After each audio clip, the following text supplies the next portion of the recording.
Plan do mau home.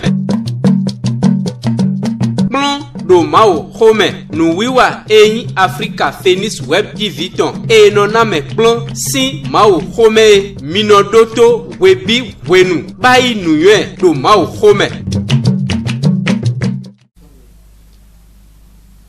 Africa Phoenix Web TV todo mito mimeri do kinko mi do bavi nu pe no mito di bindon do mi no kodo afono gbe kodo zanzan mi do pe na Jesu Christi le fon mi bo mi mo azan gbeton ki gona okuro to olon lebe nu iwa miton okulon do mawu home mi o so wa bo egbe mi na yi yepo no devosin jono na mi bo ina to ede kesi yepo no mi ka bo so na mi doro Ndo pari. Yo kwa bo akwe Africa Phoenix Web tombe. Oh, Jesu doram. Okay. Mi na do mi de kesina ye da pe konto. Meni hore. Ma ba holu. Ma u jo mi onda hu. Hu no da hu no ache pato. Mi do ndo mi pa ki goram. Do jo mi ton e. Mi do he mi wa fit wa fon we. E vivi na mi ho mi ton Jesu ki goram mi to lo no le. O generally o to kokoro mi bigbo ma wuton se mi do do hora togun to yi tun kana mede ba hwana mede mi na se mi na pa Jesu sin ka mi ho da lo te Amen. Lebo to mi do mi le krisina yeno yiro mi do salako fi jano investor mi do po to télévision wa to le me to agun meida to me ministère évangélique d'intersection et de délivrance des âmes Meida agun enda gbeton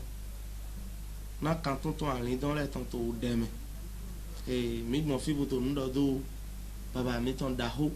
me de yin sisi daho bodo yiro me ma loze jomi onu mi mo ene lo ton na bo mi le wa to glo ye ton boto yi ye no yiro ma utin shandesto Jesu donam ni che Jesu Christi e donam mi so egbe mi na ndo ko ta pataki deji yi senu de nyo ndora ndo fopin gbo le gbo to ko ta lo te do te we mi timina me to ke ko mi le yi senu de yin chedoro gbonfo ete ga yoro yi senu we tita we jenu kan me de mi singa yoro yi senu me wa lo eton di ti we ye wi zinzan eton zoni eton Kodo ta Christ ton le di apôtre Yahweh le wede nu ye ason boto yi boto ason wa e wa je Antioch osin ayi gbaji wede nu ye ba iku do po mi na mo hele po ya to we wa lo apostle le ton me ta wo po afo ko aton ko po Actes des apôtres chapitre 11 verset 26 mi na mo ya to flen de ye pon ye Bokpon zizan ye ton. Bible définit Gandhi do yo to kwero po bayi ni.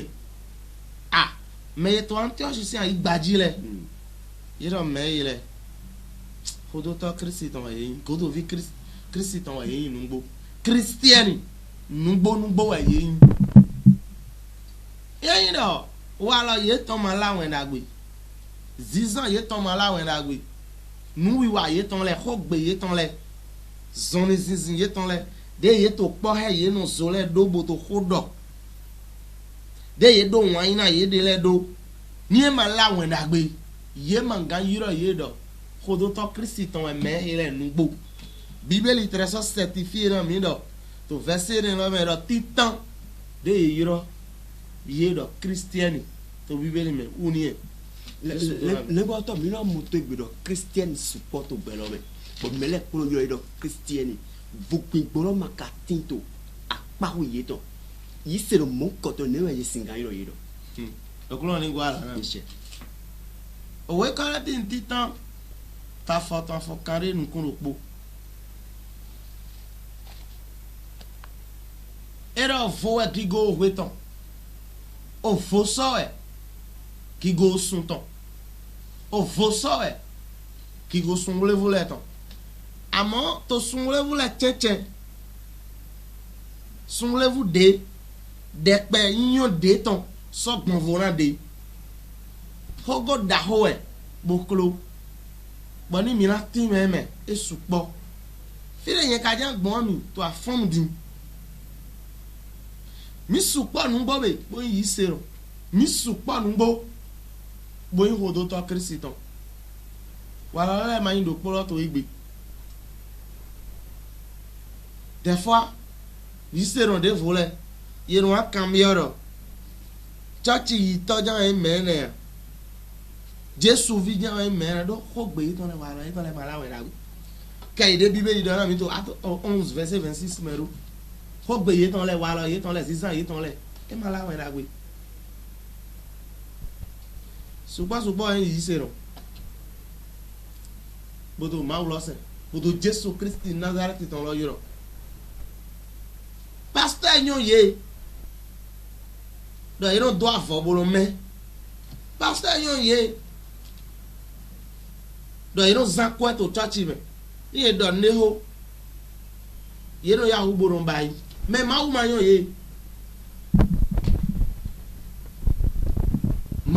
ye do walo ye ton le utu walo ye ton ma pa ki ko ma u 600 ye ton ma se Christian si mi kosu yeno yin yi sero gbara ko no ka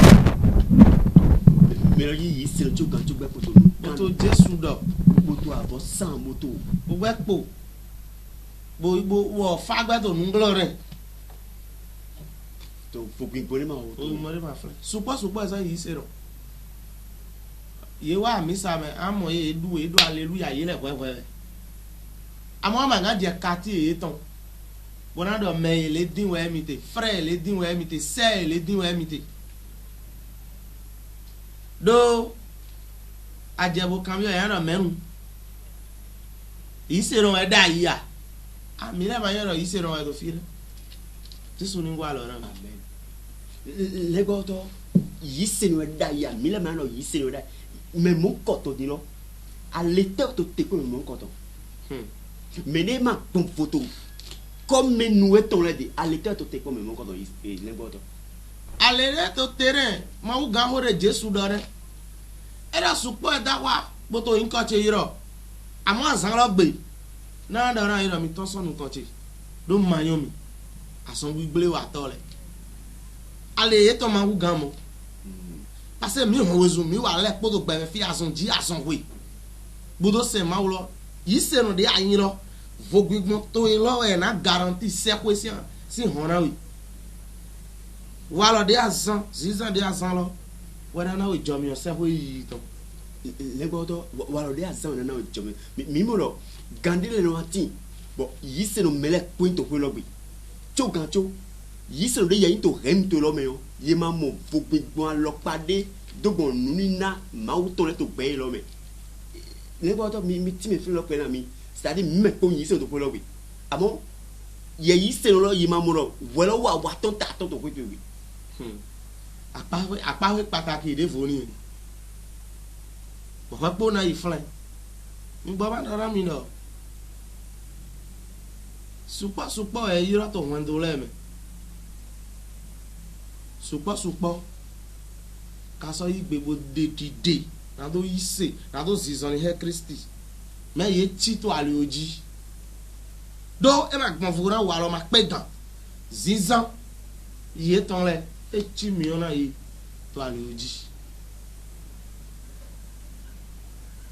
mais là e ma de 600 ans e ma gbomion e bi boya gungbeje sin u gan mi so bi e ma gbomion ye ase bodo chi apawe de foni mi na bi o mi tere ye ibo do ran me si ache bodo wa che yi se tonton e ma hale Christian ni ton lo e ma de ku Jesu ton wando e ton ma cambio mi lo na yi se so ga de ku Jesu ton hale ja frère fait e mi pon o Exode 10 le ton Exode chapitre 4 verset 1 au verset 9 wede no ma o yira Moïse bo sedo Egypte se ai gbaji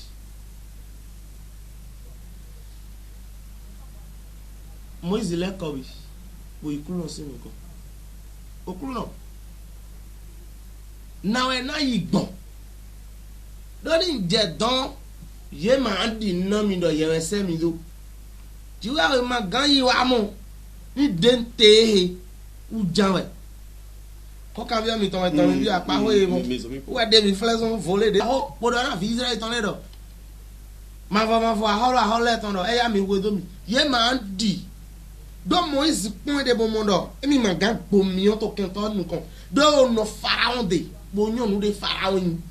bonyon ou lan se ton de ton flan bonyon ou lan magique ton de ton flan e do emi le de mi te emi ma gan yi ni do le je mi de bodo ponya pharaon na do emi mo wo mi isero wen do de me mi jodole de ado yi Jesu lo si anan de ka wo akun yede bora pon me ogbon fle le po bora pon gbani no ye ton bora de gbe le ko ahogo mi ton di nye ton do ra gbon fo afo ma ganyi zeze afo mo no me do poro le ji to kanji ni apon afo iya mi ton le yan afo bo khia e mo no yin me do poro to kanji nye ton do ra gbon fo hu la fo gbon ton lo e Moïse to bibio to wenen Mauro ayo ele ya la me era po era zidrado ka e uzu dan Moïse honjela Mauro hola mai honjela yo le ko wa not to fly ele wo di re adi isero adora di wo de to Jesu me enne lo ya ndo gbomi to kento le nko enne lo ya ndo wa bo de taton enne lo ya ndo siwe ne no mi ndo do fo pupo to enu mi to agbonme o mi no wa de mi no yi million to Jesu de adora idin de no yi million logbon le ko to ne mi singa million logbon hallelujah amen devi on de wa de mi sere wa yi me koko e no daborun sa e da koko lo gboroppo ko épouse le me re ti to asisi le e to asisi le me e ila ubugo wa po ira go e hun kokolo bi wuzu chon koko de wo dabo kokolo we pa kokolo wuzu chon e do mo bo sabo e si sa pe e do ko le en tout cas e ma musa e le go mo le dade fo ye ba no polo re e to obligé mi yo re jo koko pa lo do wa bo di da cho de fo bo to ajo lo wa bo to nu ko ya de mi àjọlọ suma ha to mi ma se ba e wa do peji be wo do kakaka ido no devi nde me ton jan yen ma to yin ko e ton na yero Yesu ajo ya de do mi ni ma wa Abraham ton Isaac ton Jacob ton ma ti Jean Nestor ton de mi le to yiro to fiye lo u dire mais si alo e ton le boaze ndo kokolo me na we asan ton ma oni do de je me era bona wi enne lo e fogun mo di anado khalero emi Jesu se hula ma do bobe mo hula ma aseme nu jijira ma to ayo si achede pepesi e ma to mami si won de pepesi atoron gbo mi jiro de mi do fogun no lo tite ngbero ya zan wa lo mi me bo yin ko do to Christian ayin ko do to Christian godo lo flen lo wo lo adora tape ba mi cambio dai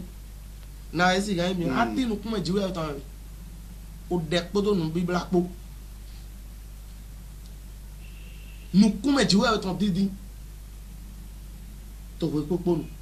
we ni nu asi na gbomi yo to kento se nu kan ama ja ya ma du mu yan ise no de yin we no to àwọn ade pepe àwọn ade man kan du to ji le ngo to mi na kan ko no ni do mi pon we ma de mi na do Exode 4 verset 1er à 12 mi mo lo mo se yi won da ore to flen e won da ore est-ce que yi se no de mi ye gbedi o mi sin ga ba ho ko fi de boya kabi do mi am lo yi se no gbedi no yi no do ko tin ko nu no dina te ma pon kabi ne mo flen lo flen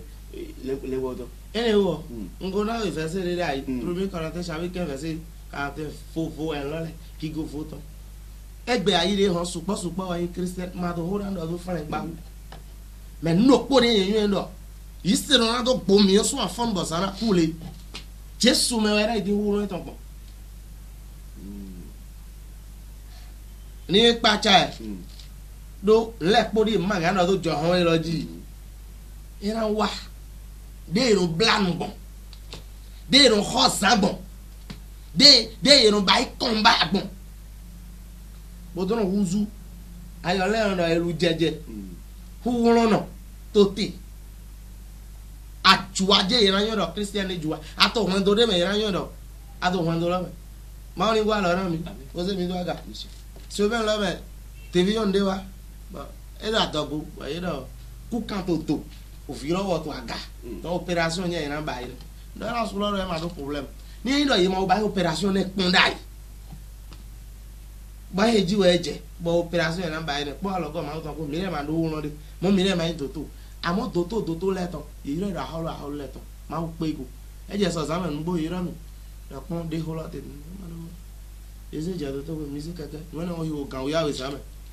alọjá mi ṣe tó tarẹ ma okuru àmì sísá àjíwọlẹ tán níjẹtara dèbí yọnu yìí mi ṣe kẹkẹ mi tán wá ẹkọ ẹ máa wò tóra ẹ di máa tẹ kúkà ní ètò tòrò kúkà ń lé lẹsẹ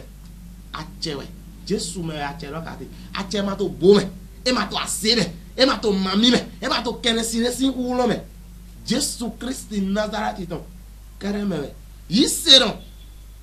dé yìí ṣèrọ gbogbo àpò gbọdọ nù kánú gbọdọ dé báyìí yìí máa ń wà dáadáa. Fogungori ma auto flame ba wa iji je son sono ya ye mo dure legba auto na do fu afune gbeto mi na kami polo pro temi singana do pro to ma o home to Africa Phoenix Web TV pro temi Ghana me to pe to mi to egbe to do mi to ko de do mi lo to ye de mi moto ko mi pro temi singana yi ne no yo blo live Fogungori o budo yi ne we na wa kondo so gowa won yi se ro de gbonfo to ko si be okuro ni ngwa ara mi ndo mi gba na ho kam yo he no vi su no vi yonu gbare me mi te gbe ayo la to wezun to do da ile to chiche mi pon we to jijo to ayo me gbe bo pon do da ide Jesu dole baba chere do hora me ro etre so o che bo so si se de Jesu ro dogo mero polopo ni wole bonede bole ko alinu gboton loji alinu gboton lo e Jesu Kristi Nazareti ton ucho e honleme do po de nanawe yemere to todomi awon wezun ya du sibo won wezun ya mi o ai godo ayinu kan amayo firi an so number le ko wa Jesu Kristi Nazareti ton de wa cambio dino alọpàtẹ mẹ yẹrọ sí sọ ni ẹ Jésù gbọn supọsupọ ẹyin ṣe ràn yìí máa yún alọpàdé mẹ yẹsì gán sì sọ ni gbọn wẹgbẹ yìí tán tó sì ń fò gbẹni náà yìí tán ẹ wá tí mẹ ètò abúlé mẹ nínú ìhìyà Éphésiens chapitre 5 à partir de verset 1er òkúrò náà dọ mi yín afọzédó afọdómẹtọ mi gbọ mi níyìn afọzédó afọdómẹtọ òkúrò náà tán. Soyez les imitateurs du Christ. Mais support toi be magnon de non imitateur de Christ là. E po bo ato bi ba de me. Ya me to todomi. O de njuwe da olon. O da igba. Ayon tin bo gbe. Si vous so chon do gbo no po. Bi bo ma wuton lo so no wa. E mi lo mo fide. E si gan no ba. Afo atonto jiwe we do bo yon reti. Unity. Ato tu klame, boto a ofie sa men. Si vlu chon bezan to iwe. De ara wa gbon bo nya si vlu lo se we. Jiwe lo su jete wa igbaji. Bo nya si vlu se we. Bo apaye godino. O si we tu klana igba. Do ni amayo de no, yero keje lebe bo discernement. Amayo de na ya de no propose go. Amaga gbon vo. Ise no de aye amaga gbon vo. No vi so no vi yon. Okpolo che maradite amara gbonfo ni amayo de rose de segbon jiwe wa moro zivlu wa itu karami bwezo mo mo jijo to aigba wezo gbigba che no wa mo fi ra no era ya zivlu ji aparopo ya osin ya wera yi edegbe na osin wa moro nugbo aigba to a fi esa do to mi boya firi agbon lo le ye ma yan de ra tape polo ye po bon Ye ma yon fide na bon poto to kla to ekpo. Alléluia. Ye ma yon fide sous de yera ibo itake na problème lo. Doto nous comptons dire mangana auto ton jamais. Jésus est généraliste là. Jésus est pen lek pour patako. Si vous voulez chon ibo amado mon lo, lek ko ha Christ de. Christ lo ena de nous pour do fufu. Bona jira gbeto iru. Et Christ l'a dit pour patata le bon diable tout bon faut que bon doti les boto mina doit me pour nous tout mi tout le grand moumi na we na moumi je crois ngo ala ram mira to numéro mettons 96 44 96 88 96 44 96 88 abi 95 97 35 05 Jésus Christ numéro tonami trop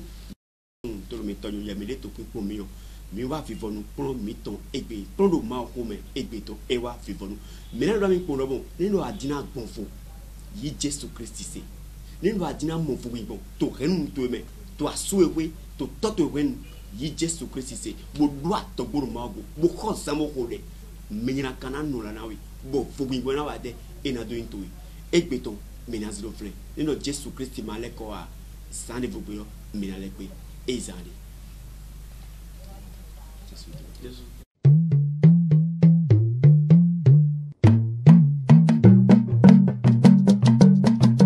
Plan do mau home. Plan do mau home. Nu wiwa eni Africa Phoenix Web TV ton. E noname plan si mau home. Minodoto webi wenu. Bai nuye do mau home.